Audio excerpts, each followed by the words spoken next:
¿Alguna vez has sentido que el bosque no quiere que regrese a casa? Imagina caminar entre árboles milenarios, sentir que el aire se congela de golpe, y comprender que aquello que lo observa desde la espesura no tiene intenciones humanas. Hoy descubriremos 3 experiencias reales que desafían toda lógica. Al final de este recorrido, usted no volverá a mirar los senderos de la misma manera. Los parques nacionales abarcan millones de hectáreas de naturaleza virgen. Lugares hermosos de día, pero abismos insondables al caer la noche. Quienes han sobrevivido a estos encuentros no buscan fama. De hecho, muchos de ellos tardaron décadas en romper su silencio. Son relatos de personas maduras, excursionistas experimentados, que conocen bien la tierra, y que aprendieron, de la forma más amarga, que hay secretos que la civilización no debería desenterrar. En este video, analizaremos 3 testimonios detallados que la administración de los parques ha intentado ignorar. Al finalizar la narración, usted comprenderá los patrones ocultos detrás de estas anomalías, sabrá cómo identificar las señales de peligro en un bosque y descubrirá por qué el silencio absoluto es la peor advertencia que la naturaleza puede ofrecerle.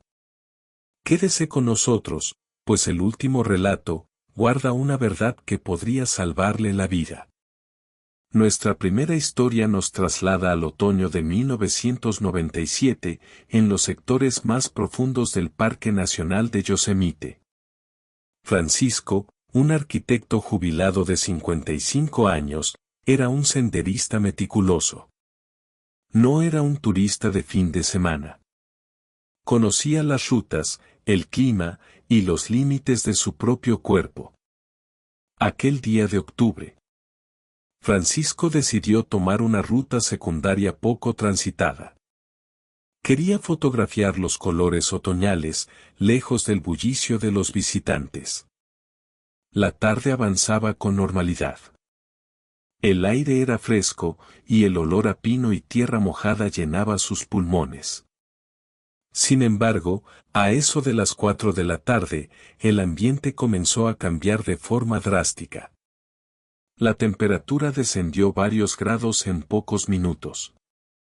Francisco sintió como el frío calaba sus huesos, un frío seco, extraño, que no correspondía a la estación.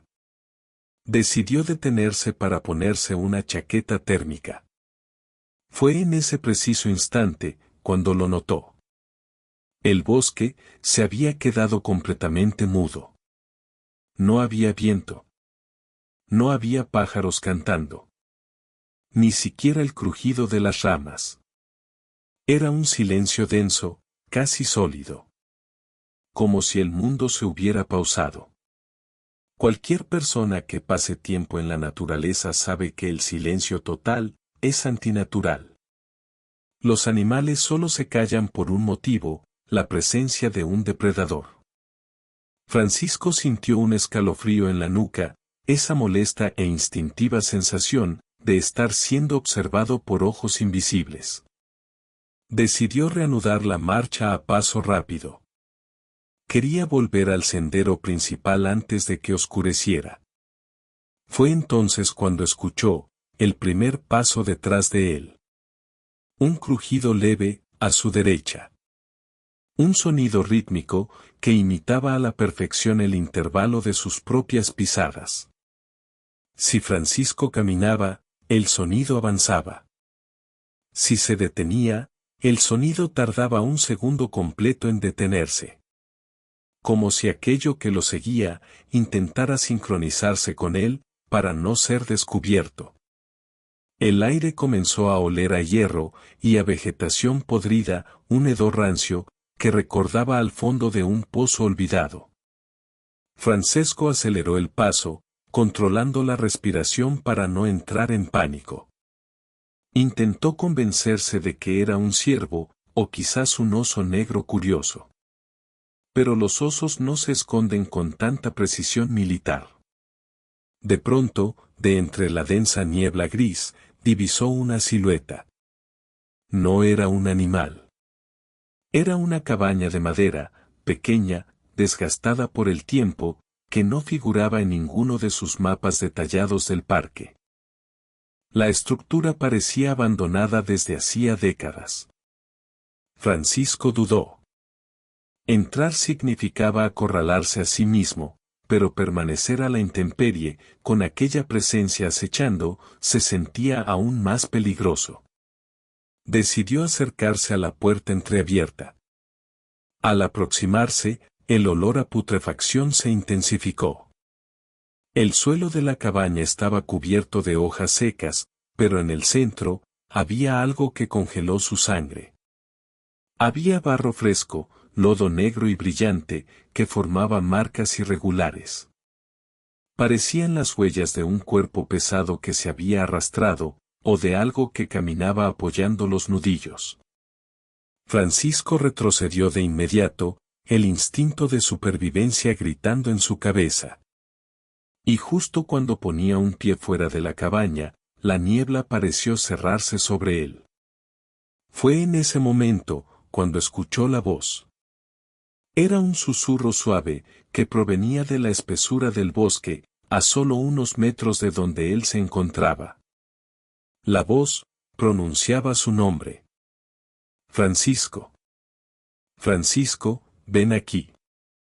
La voz sonaba distorsionada, extraña, como si una grabadora defectuosa intentara reproducir la voz de su propia hija.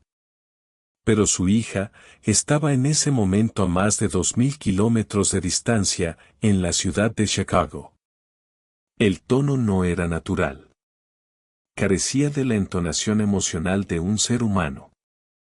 Era plano, monótono, una repetición mecánica que pretendía imitar el afecto familiar, pero que solo transmitía un frío sepulcral.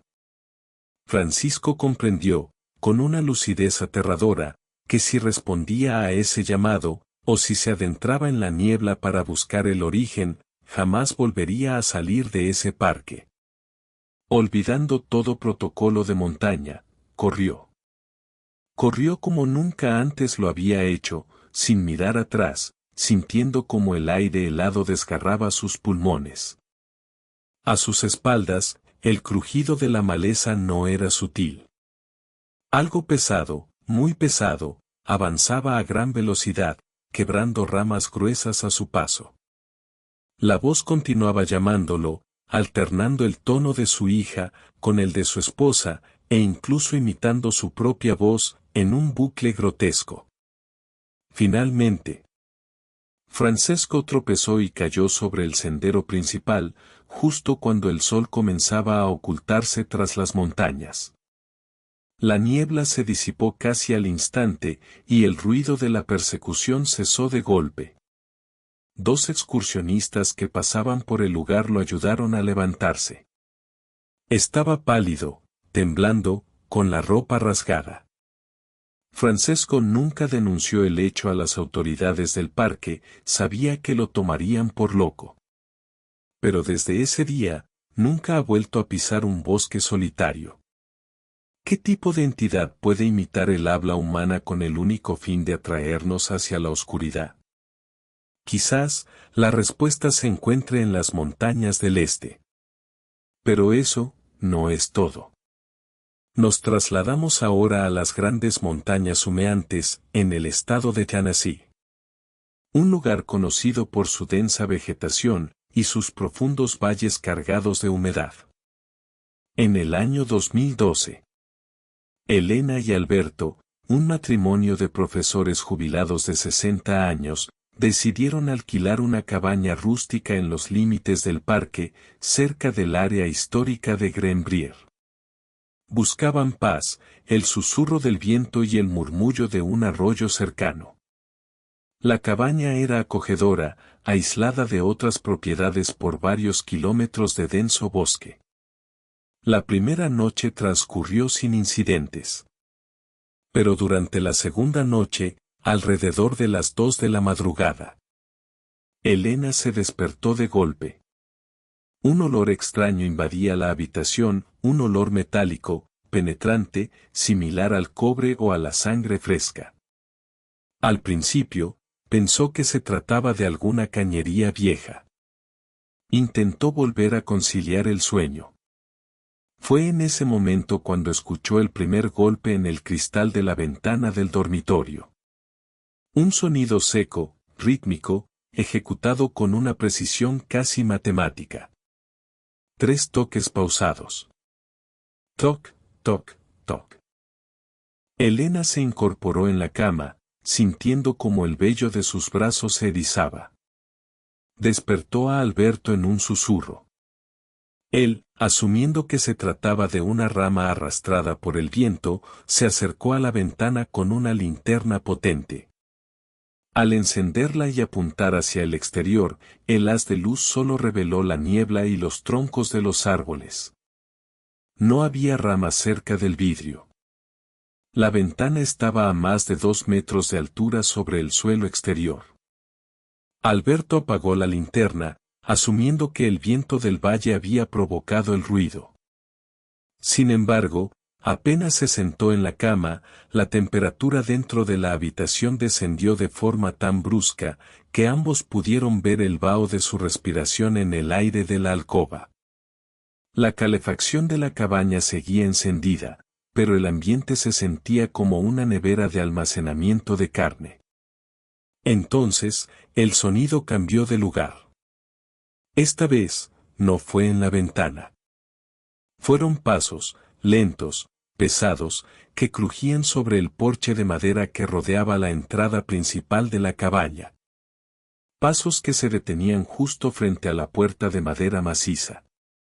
Alberto, sintiendo que debían defenderse ante un posible intruso, tomó un bastón de senderismo de metal y se acercó a la puerta principal, mirando por la pequeña mirilla de vidrio templado. Lo que vio, desafió toda su experiencia de vida. El porche estaba iluminado por una bombilla exterior de luz amarilla. Allí, de pie, a menos de 1 metro de la puerta, se encontraba una silueta humana. Pero no era una persona común. Era extremadamente alta, de más de 2 metros de altura, con extremidades inusualmente delgadas y largas. Vestía ropa civil vieja, descolorida, que parecía colgar de su cuerpo como si fuera un saco vacío. La figura estaba de espaldas a la puerta, completamente rígida. No se movía. No respiraba. Alberto observó horrorizado cómo la cabeza de aquella entidad comenzó a girar lentamente hacia atrás, en un ángulo imposible para un cuello humano. 90 grados, 180 grados, hasta mirar directamente hacia la mirilla. Donde debería haber estado un rostro, solo había una superficie de piel lisa, grisácea, sin ojos, sin nariz, sin boca. El pánico que invadió a Alberto fue instintivo, biológico. Retrocedió en silencio, tapando la mirilla con la mano. Le hizo señas a Elena para que no hiciera el menor ruido. Durante las siguientes 4 horas, ambos permanecieron sentados en el suelo del pasillo, abrazados, en la más absoluta oscuridad, escuchando cómo aquella cosa rodeaba la cabaña una y otra vez, golpeando ocasionalmente las paredes de madera, con sus largos dedos sin uñas. Con los primeros rayos del amanecer, el frío ártico que inundaba la casa se desvaneció. El olor metálico desapareció, y los sonidos del bosque regresaron con normalidad. Alberto y Elena abandonaron la cabaña a las 6 de la mañana, dejando gran parte de su equipaje atrás. Al entregar las llaves en la oficina de administración exterior, el encargado, un hombre mayor que llevaba 30 años en la zona, escuchó su historia en silencio, sin mostrar sorpresa alguna. El empleado solo les dijo una frase que recordarían por el resto de sus vidas. Ustedes tuvieron suerte, a veces, esa cosa no se queda afuera de la cabaña. Desde entonces, Elena y Alberto no han vuelto a hospedarse en zonas boscosas. Comprendieron que los límites de los parques nacionales albergan presencias que reclaman la tierra como suya, y que toleran nuestra presencia, solo bajo sus propias y macabras reglas. ¿Qué son estas siluetas que imitan la forma humana pero carecen de alma? La respuesta podría estar aún más al norte, donde el bosque se vuelve tan denso, que la luz del sol rara vez toca el suelo. Lo que viene después, lo cambia todo. Nuestra tercera y última historia nos lleva al rincón más húmedo del noroeste de los Estados Unidos, el bosque lluvioso de O, en el Parque Nacional Olympic. Este bosque es famoso por su densidad, y por poseer uno de los niveles de ruido ambiental más bajos del planeta. Un lugar donde el silencio es habitual, pero donde existe un tipo de silencio que anuncia la muerte. Eduardo, un fotógrafo de naturaleza retirado, se adentró en el bosque lluvioso en mayo de 2018. Su objetivo era capturar la mística de los árboles cubiertos de musgo bajo la luz tamizada de la mañana. Eduardo no era un improvisado. Llevaba décadas realizando expediciones solitarias por toda América del Norte. Sabía leer las señales del terreno, y respetaba las leyes de la fauna local. Cerca del mediodía, Eduardo se desvió aproximadamente 1 kilómetro del sendero establecido. Buscaba un claro específico que había visto en imágenes satelitales. A medida que se adentraba en la maleza, el suelo de musgo amortiguaba sus pasos por completo. El aire era denso, cargado de humedad y de un olor a ozono muy peculiar, similar al que se percibe justo antes de una tormenta eléctrica severa. De repente, Eduardo experimentó una extraña sensación de presión en sus oídos, parecida a la que se siente al sumergirse rápidamente en agua profunda. Al mismo tiempo, el bosque se sumió en lo que la psicología forestal denomina el efecto Oz. Un silencio tan absoluto, que Eduardo podía escuchar el sonido de sus propios párpados al parpadear y el latido acelerado de su corazón en sus sienes. Este silencio no era pacífico. Era opresivo, violento, como si toda la vida del bosque hubiera sido succionada por una fuerza invisible. Preocupado por la súbita caída de presión, Eduardo decidió empacar su equipo y regresar. Fue en ese momento cuando, al mirar hacia el suelo, descubrió algo fuera de lugar. Sobre un gran tronco caído, cubierto de musgo verde brillante, había un par de botas de montaña de cuero. Estaban perfectamente alineadas, limpias, como si acabaran de ser sacadas de su caja.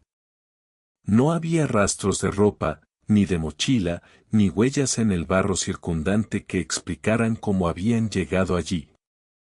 En el mundo de la búsqueda y rescate en parques nacionales, encontrar calzado intacto y perfectamente colocado, es una de las señales más temidas. Suele indicar que el dueño desapareció sin dejar rastro de forma repentina. Eduardo sintió que el peligro era inminente. Decidió no tocar las botas y comenzó a desandar sus pasos utilizando su brújula. Sin embargo, la aguja de la brújula comenzó a girar de forma errática, sin apuntar a ningún norte magnético estable. Al mismo tiempo, un zumbido de baja frecuencia, un sonido subsónico que hacía vibrar los dientes y el pecho, comenzó a emanar del propio suelo del bosque. El zumbido era tan intenso que le provocó una súbita oleada de náuseas y desorientación. Eduardo se apoyó contra un árbol gigante para no caer. Fue en ese estado de vulnerabilidad, cuando miró a través del visor de su cámara, que aún llevaba colgada al cuello. Apuntó hacia la maleza densa, buscando el origen de aquella vibración física. Y lo que captó la lente, lo acompañará hasta el día de su muerte. A unos 50 metros de distancia, agazapada entre los helechos gigantes, había una entidad de un color blanco pálido, casi translúcido. Su cuerpo era extremadamente delgado, carente de vello, con articulaciones que parecían doblarse en direcciones incorrectas. No caminaba. Se movía con espasmos mecánicos, rápidos, saltando de un tronco a otro con una agilidad que desafiaba la gravedad. Aquel ser se detenía por momentos, imitando la postura de las ramas de los árboles, mimetizándose con el musgo colgante de una forma tan perfecta que, si Eduardo no hubiera estado mirando a través del zoom óptico de su cámara, habría sido imposible distinguirlo del entorno. La entidad no tenía rostro definido, pero su cabeza alargada se movía en ráfagas, como si estuviera escuchando los latidos del corazón de Eduardo a la distancia. Dominado por un terror primitivo, Eduardo abandonó su trípode y corrió en la dirección opuesta al giro de la brújula. El zumbido en sus oídos se hacía cada vez más agudo, transformándose en un pitido ensordecedor que amenazaba con hacerle perder el equilibrio. Podía sentir el frío aire húmedo golpeando su rostro, y la certeza de que, si tropezaba, se convertiría en otra estadística misteriosa del parque. De pronto, cruzó una barrera invisible. El pitido cesó, el zumbido del suelo desapareció, y el cantar de las aves regresó como si nada hubiera ocurrido. Eduardo se encontró en el sendero pavimentado, a solo unos metros del mirador principal del parque. Estaba exhausto, deshidratado, y con una severa migraña provocada por la vibración subsónica. Al revisar las fotografías de su cámara digital días después, descubrió que todas las imágenes tomadas durante el periodo de silencio absoluto, estaban completamente corruptas. Los archivos mostraban únicamente patrones de estática gris, y líneas de distorsión electromagnética. Todas, excepto una. Una sola fotografía mostraba el claro del bosque, y en una esquina, una mancha blanca, alargada, que parecía disolverse en el aire. Eduardo nunca regresó al estado de Washington. Vendió su equipo profesional de fotografía y decidió pasar su jubilación en las áridas llanuras de Arizona. Sabía que, en el desierto, al menos, no hay musgo denso que oculte a las criaturas que acechan en el silencio. Estas tres experiencias no son casos aislados. Si analizamos los registros oficiales de búsqueda y rescate de los parques nacionales, descubriremos un patrón perturbador que el gobierno ha intentado mantener oculto durante décadas. Existen zonas específicas, denominadas puntos calientes, donde cientos de personas, muchas de ellas con amplia experiencia en montaña, se desvanecen cada año sin dejar un solo rastro. Lo más inquietante es el comportamiento de las autoridades forestales. Cuando un excursionista desaparece bajo estas condiciones, las búsquedas oficiales suelen cancelarse de forma sospechosamente rápida. Los expedientes se archivan bajo clasificaciones confidenciales y a los familiares se les prohíbe el acceso a los detalles del rescate. Los pocos rescatistas que se atreven a hablar en privado, mencionan siempre los mismos elementos, la ausencia total de fauna, la presencia de calzado intacto y el silencio inexplicable que envuelve la zona del suceso. ¿Qué haría usted si, en su próxima visita a un parque natural, el bosque se quedara en silencio de golpe? La naturaleza no es nuestro hogar definitivo. Es un territorio antiguo, soberano, que existía mucho antes de que construyéramos nuestras primeras ciudades. Al adentrarnos en ella, somos nosotros los intrusos. Si alguna vez siente que el aire se enfría sin motivo, o si escucha una voz familiar llamándolo desde la espesura, no busque explicaciones lógicas. No intente investigar. Dé la vuelta y regrese de inmediato por donde vino. Los misterios de los parques nacionales siguen allí, ocultos tras el musgo, la niebla y los árboles milenarios. Quienes han sobrevivido a estos encuentros saben que la línea que separa nuestra realidad de aquello que acecha en la espesura, es sumamente delgada. No permita que la belleza de los paisajes lo haga olvidar, que la oscuridad tiene sus propios habitantes y que ellos siempre están hambrientos de historias. Si este viaje a través de los secretos del bosque le ha resultado inquietante, suscríbase a nuestro canal para no perderse los nuevos relatos que preparamos para usted. Su apoyo nos permite seguir investigando estos misterios. Y cuéntenos en los comentarios, ¿ha tenido alguna vez una experiencia extraña en un alojamiento rural o en medio de la naturaleza? Leemos cada una de sus historias con el respeto que merecen. Buenas noches, y recuerde, manténgase en el